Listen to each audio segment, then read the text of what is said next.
Report Asif Lunawada. Mahisagar જિલ્લામાં સ્થાનિક સ્વરાજ્યની ચૂંટણી માટે વહીવટીતંત્ર સંપૂર્ણ સજ્જ બની ગયું છે। જિલ્લા ચૂંટણી અધિકારી અને કલેક્ટર અર્પિત સાગરે માહિતી આપતા જણાવ્યું કે જિલ્લા પંચાયત, 8 તાલુકા પંચાયતો અને લુણાવાડા નગરપાલિકાની પેટા ચૂંટણી માટે આવતીકાલે 26 એપ્રિલે મતદાન યોજાશે, જ્યારે 28 એપ્રિલે મતગણતરી હાથ ધરાશે। જિલ્લામાં જિલ્લા પંચાયતની 28 અને તાલુકા પંચાયતની 147 બેઠકો માટે મતદાન થશે। સાથે લુણાવાડા નગરપાલિકાના વોર્ડ નંબર 5 માટે પેટા ચૂંટણી યોજાશે। ચૂંટણી પ્રક્રિયા સુચારુ બનાવવા માટે 5000થી વધુ પોલિંગ સ્ટાફ અને 2200થી વધુ પોલીસ જવાનો તૈનાત કરવામાં આવ્યા છે।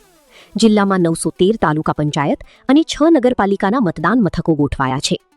ગરમીને ધ્યાનમાં રાખીને મતદાન મથકો પર પાણી, ORS, મેડિકલ કિટ તેમજ વૃદ્ધ અને દિવ્યાંગ મતદારો માટે ખાસ સુવિધાઓ પણ ઉપલબ્ધ કરાવવામાં આવી છે। અંતમાં કલેક્ટરે તમામ મતદારોને નિર્ભય અને ઉત્સાહપૂર્વક મતદાન કરી લોકશાહીને મજબૂત બનાવવા અપીલ કરી છે।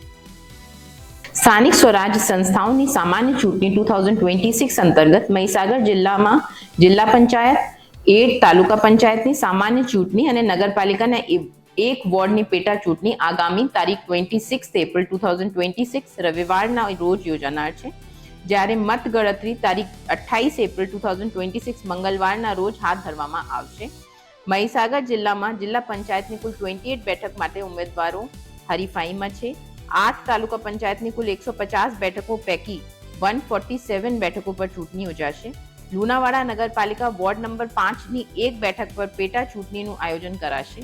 મહીસાગર જિલ્લામાં કુલ 8 ડિસ્પેચિંગ સેન્ટર કાર્યરત છે અને આજે અહીંયા ચૂંટણીની બધી સામગ્રી અને સાહિત્યના વિતરણ થઈ રહ્યા છે।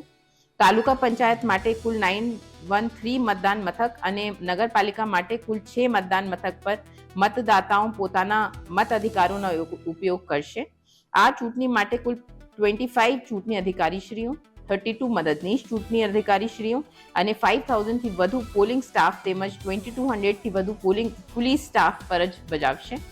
મહીસાગર જિલ્લા વહીવટી તંત્ર દ્વારા ચૂંટણી પ્રક્રિયા નિષ્પક્ષ, પારદર્શક અને શાંતિપૂર્ણ રીતે યોજાય તે માટે તમામ જરૂરી આયોજન કરવામાં આવ્યું છે। આથી હું મહીસાગર જિલ્લાના મતદારોને લોકશાહી પ્રયત્ને પોતાની ફરજ નિભાવતા મતદાન કરવા અપીલ કરું છું। જય હિન્દ।